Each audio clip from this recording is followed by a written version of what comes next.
Hello student, आज हम start करने जा रहे हैं थर्ड चैप्टर।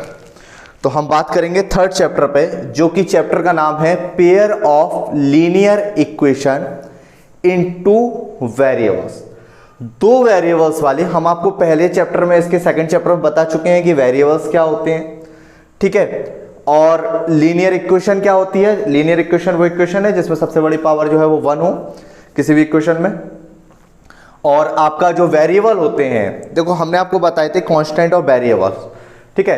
कांस्टेंट क्या होते हैं? कांस्टेंट वो टर्म्स होते हैं जिनकी वैल्यू हमें पता होती है, ठीक है। और वेरिएबल्स क्या होते हैं? वेरिएबल्स वो टर्म्स होते हैं जिनकी वैल्यू हमें पता नहीं होती है। एग्जाम्पल के लिए, आप मार्केट जाओगे और वहां आपने सब्जी वाले से बोला कि 2 किलो जो है वो केले दे दो, बनाना दे दो, तो वो 2 किलो बनाना आपको दे देगा, आप उससे कुछ पैसे दे दोगे, जो भी उसकी रेट होगी। चलिए, अगर इसके अपोजिट हम देखते हैं कि वेरिएबल्स क्या हैं। ये तो कांस्टेंट हो गया कि उसको पता था फिक्स रेट है। वेरिएबल्स क्या होते हैं? आप उसी शॉप वाले के पास गए और आपने उससे बोला कि मुझे X किलो बनाना दे दो, तो वो बनाना नहीं देगा, वो आपको बोले पागल हो गया क्या सुबह सुबह से, ठीक है। तो क्या है कि मतलब कि जिसकी वैल्यू पता ना हो, जिसकी वैल्यू हमें ज्ञात ना हो, नो अननोन वैल्यूज, ठीक है, जिनकी वैल्यू बाद में हम सॉल्व करके फाइंड करें या उसको किसी भी तरीके से निकालें, तो उसको हम बोलते हैं वेरिएबल्स, ठीक है। और जो हमें जिसकी वैल्यू पता हो उसे, जैसे 1 2 3 जो भी रियल नंबर आपके हैं सबकी वैल्यू हमें पता है, तो वो जो आपके होंगे वो होंगे constant terms. X y z, p q r, आवास आर, ये भी जो अपन यूज करते हैं जिनकी वैल्यू हमें पता नहीं होती, ये होते हैं आपके वेरिएबल्स। तो हमने देखा कि चैप्टर का नाम है पेयर ऑफ लीनियर इक्वेशन, जोड़ा लीनियर इक्वेशन का, जहां पर इक्वेशन इन टू वेरिएबल्स, दो वेरिएबल्स हो। यहां पर वेरिएबल्स क्या है? एक्स और वाई। पेयर है तो दो इक्वेशन हम यूज करते हैं, a1x plus b1y plus c1 equal to 0, ठीक है। यहां पर a, b और c जो है वो रियल नंबर है। ऐसी दूसरी इक्वेशन में हम a2x plus b2y plus c2, ठीक है, ये रियल नंबर है और ये कांस्टेंट है, ठीक है। जहां पर where a1, a2, b1, b2, c1 and c2 are real number, ये रियल नंबर है। रियल नंबर हम पढ़ चुके हैं पिछली क्लास में कि रियल नंबर क्या होते हैं, प्रीवियस क्लास में हम देख चुके हैं। सच दैट यहां पर क्या होता है कि a1 का स्क्वायर प्लस b1 का स्क्वायर कभी भी 0 के बराबर नहीं होता, ये कंडीशन होती है इक्वेशंस की। a2 का स्क्वायर प्लस b2 का स्क्वायर नॉट इक्वल टू 0, ये इनकी कंडीशन होती है कि इनके स्क्वायर जो है वो कभी भी 0 के बराबर नहीं होना चाहिए। कम हो सकता है, ज्यादा हो सकता है, माइनस में हो सकता है, प्लस में हो सकता है, लेकिन 0 के बराबर नहीं होना चाहिए। हालांकि माइनस में नहीं होगा क्योंकि ये स्क्वायर है, ठीक है। चलिए, देयर आर 3 सिचुएशन। तो ये दो इक्वेशन जो आपकी हैं, इनमें 3 सिचुएशन बनती हैं। कौन कौन सी सिचुएशन बनती हैं? सबसे पहले a1 upon a2 not equal b1 upon b2। यदि a1 अपॉन, मैं एक एग्जांपल के लिए आपको इक्वेशन यहां लिख देता हूं। जैसे मान लो 2x plus 5y equal to या plus 6 equal to 0, 3x plus 8y plus 3 equal to 0, ठीक है। ये दो इक्वेशन आपकी बन गई। यहां पर x और y तो जैसे के तैसे रहेंगे। यहां पर a1 2 है, b1 5 है और c1 6 है। ऐसी दूसरी इक्वेशन से कंपेयर करेंगे तो a2 3 है, b2 8 है और c2 3 है, ठीक है। ये आपकी इक्वेशन हो गई।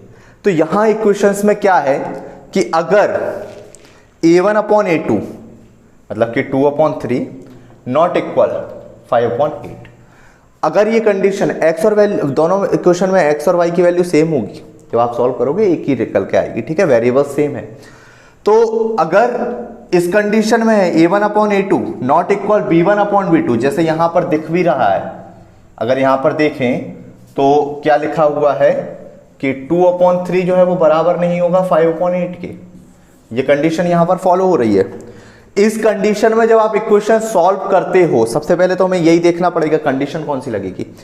इस इक्वेशन में अगर आप इस कंडीशन में अगर आप इक्वेशन सॉल्व करते हो तो उसमें आपका जो निकल कर आएगा तो इक्वेशन हैव यूनिक सॉल्यूशन, एक अकेला सॉल्यूशन निकल कर आएगा, x की वैल्यू भी कोई सिंगल निकल कर आएगी और y की वैल्यू भी कोई सिंगल टर्म्स निकल कर आएगा। Equation have unique solution.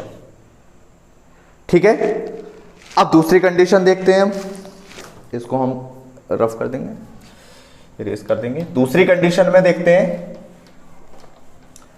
ये आपकी पहली कंडीशन हो गई कि a1/a2 not equal to b1/b2, तब इक्वेशन है यूनिक सॉल्यूशन। ध्यान रखना, दिमाग पर बिठा लेना अच्छे से। दूसरी कंडीशन हम एग्जांपल के साथ देखते हैं। दूसरी कंडीशन है a1/a2 equal b1/b2 not equal c1/c2। ठीक है, यदि a1/a2 इक्वल हो b1/b2 के और नॉट इक्वल c1/c2, तब इस कंडीशन में हम क्या करते हैं, equations have infinite many solution, बहुत सारे सॉल्यूशन निकल कर आएंगे, इक्वेशन के बहुत सारे सॉल्यूशन निकल कर आएंगे।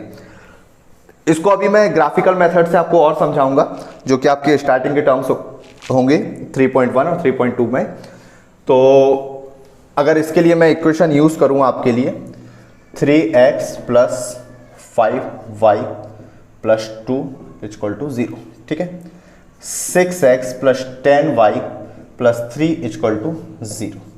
देखिए यहां पर ये इक्वेशन फॉलो हो रही है, 3/6 ये हो जाता है आपका 1/2, 5/10 मतलब कि 1/2 not equal 2/3, 1/2 equal 1/2 not equal 2/3। मतलब कि a1/a2 यहां पर जो है वो a1 3 है, b1 5 है और c1 2 है।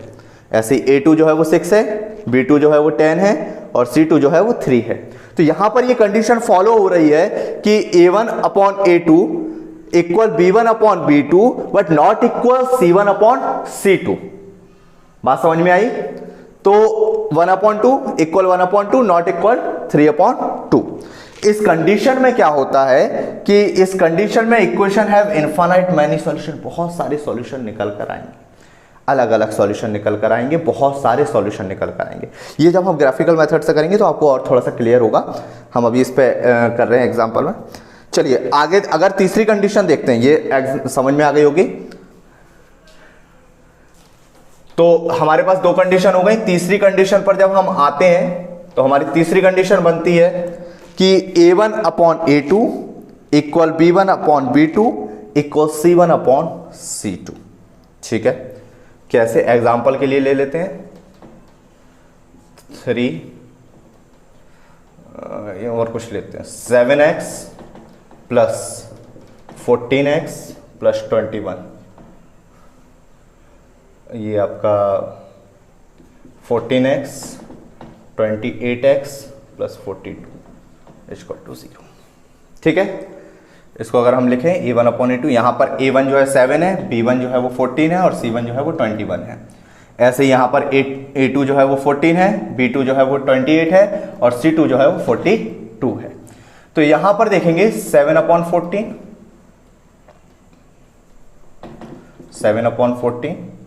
प्लस इक्वल 14/28 इक्वल 21/42, 1/2 1/2 और 1/2। चलिए ये तीनों बराबर आ गए, मतलब कि a1/a2 इक्वल है b1/b2 इक्वल है c1/c2 के। तो ये कंडीशन में जब तीनों बराबर हैं तब क्या होगा? नो सॉल्यूशन, इक्वेशन का कोई भी सॉल्यूशन नहीं होगा। Equation have no solution. बात समझ में आ गई?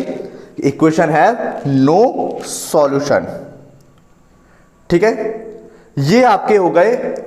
हम इसको जो है मैथमेटिकली जब करते हैं इसको सॉल्व, तो ये आपका निकल कर आएगा एल्जेब्रिक मेथड से। एल्जेब्रिक के लिए 3 कंडीशन थी। अब अगर हम ग्राफिकली कंडीशन देखें, मैं बहुत छोटे उस पर बताता हूं आपको ग्राफिकली कंडीशन, कि ग्राफिकली कंडीशन हम कैसे निकालेंगे।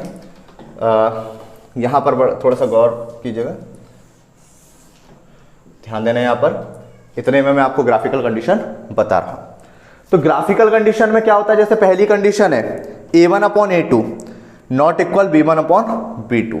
इस टाइम जो है वो इनकी वैल्यू इक्वल नहीं है। कोई भी इक्वेशन होगी, यहां इक्वेशन यूज करते हैं 2x + 3y plus 6 equal to 0, 5x plus 9y plus 4 equal to 0। ठीक है, तो अगर अपन देखें तो a1/a2 नॉट इक्वल b1/b2, ये 1/3 होगा और ये 2/5 होगा। चलिए अगर हम इसको ग्राफ पर शो करते हैं पॉइंट्स को, 2 और 5 को, 3 और 9 को, x के साथ क्या है 2 है, ये x होता है, ये y होगा आपका। x के साथ अगर 2 है, मान लो यहां पर 2 है, ये 1 2 3 4, ये 9 तक जाएगा और बढ़ाना पड़ेगा, 5 6 7 8 9, ऐसे यहाँ पर 1 2 3 4 5। ठीक है, और ऐसे माइनस का होगा, मैं आपको प्लस का बता रहा हूँ, सारे पॉजिटिव हैं। 2x plus 3y। ठीक है, अगर हम इसको रिप्रेजेंट करते हैं किस पर, नंबर लाइन पर, तो कैसे रिप्रेजेंट होगा, हमें यहां पर कुछ x और y की वैल्यूज निकालना पड़ेगी। तो इसके जो ग्राफ बनेंगे वो किसी ना किसी पॉइंट पर मिल रहे होंगे। ठीक है, तो जिस पॉइंट पर मिल रहे होंगे, ये जब आप ग्राफिकल इसको सॉल्व करोगे, x, कोई भी x की वैल्यू रखो, y की वैल्यू निकालो, x की वैल्यू रखो, y की वैल्यू निकालो। ठीक है, पिछले लास्ट ईयर में अपन ने किया था। तो जैसे यहां पर x की वैल्यू हमने 1 मान ली, तो y क्या निकल कर आ जाएगा, यहां 1 होगा, 2 1 जा 2, ये 2 और 6 जो है 8, उस साइड जाएगा -8, 3 अपॉन में जाएगा, तो y इक्वल टू -8/3। ऐसे करके अपन अलग अलग वैल्यू निकालेंगे। तो जब आप इसका ग्राफ बनाओगे तो ये किसी ना किसी पॉइंट पर जो है वो इंटरसेक्ट कर रहा होगा। बात समझ में आ गई, किसी ना किसी पॉइंट पर इंटरसेक्ट कर रहा होगा, तो इसकी कंडीशन क्या होगी, इक्वेशन है, और जिस पॉइंट पर इंटरसेक्ट कर रहा होगा वही इसका आंसर होगा। x और y के लिए एक पॉइंट होगा x का और दूसरा पॉइंट होगा y का। दूसरी कंडीशन में मतलब कि जहां इंटरसेक्ट करे वहीं पर जो है वो उसका आंसर होता है, ये दिमाग में रखना। दूसरी कंडीशन देखते हैं, इक्वेशन का कोई भी सॉल्यूशन जो है, देखें हम a1/a2 equal b1/b2 not equal c1/c2, इसका ग्राफ कैसे बनता है, इसके ग्राफ में जो लाइंस होती हैं वो कॉन्साइड्स होती हैं। ठीक है, कॉन्साइड्स का मतलब होता है कॉन्सिडेंस होती हैं। कॉन्सिडेंट का मतलब होता है कि एक के ऊपर एक, ये जा रही लाइन, अगर पहले वाले ग्राफ के लिए ये लाइन जाएगी तो दूसरे वाले ग्राफ के लिए भी यही लाइन जाएगी, जो इसकी इक्वेशन को सेटिस्फाई करती है। ठीक है, तो यहां पर क्या है कि जिस भी पॉइंट पर, ये सारे पॉइंट, एक एक पॉइंट, छोटा छोटा भी पॉइंट, ये सारे इसके आंसर होते हैं, क्योंकि हमने बोला इंटरसेक्ट करती है, ये तो पूरे ही कर रही है, एक दूसरे के ऊपर ही है। तो जब एक दूसरे के ऊपर ही है तो ये क्या हो जाएगी, इसके हर पॉइंट पर एक दूसरे को जोड़ रही है, और जहां हर पॉइंट पर जोड़ रही है, तो वहां पर क्या हो जाएगा कि हर पॉइंट पर जोड़ने पर सारे उसके आंसर हो जाएंगे। तो इक्वेशन है मैनी सॉल्यूशन। तीसरी कंडीशन जो आपकी आती है, इस कंडीशन को ग्राफिकल अगर शो करें तो इस कंडीशन के ग्राफिकल मेथड में a1/a2 equal b1/b2 equal c1/c2, इसमें लाइनें पैरेलल होती हैं। इन दोनों इक्वेशन में लाइनें पैरेलल होंगी, एक दूसरे को कभी भी इंटरसेक्ट नहीं करेंगी, नॉन कॉन्सिडेंट। ठीक है, तो इस कंडीशन में क्या होता है, नॉन कॉन्सिडेंट होने की वजह से, कॉन्सिडेंट होने की वजह से ये दोनों एक दूसरे को कभी भी क्रॉस नहीं करती हैं। जब कभी भी क्रॉस नहीं करती हैं तो इनका कोई भी सॉल्यूशन निकलकर नहीं आएगा। अगर इंटरसेक्ट नहीं करती हैं तो कोई भी सॉल्यूशन निकलकर नहीं आएगा। ये इसके ग्राफिकल मेथड्स के थ्रू अपन समझ सकते हैं। इतना नोट कर लीजिए आप, इसके बाद फिर हम आगे बढ़ते हैं।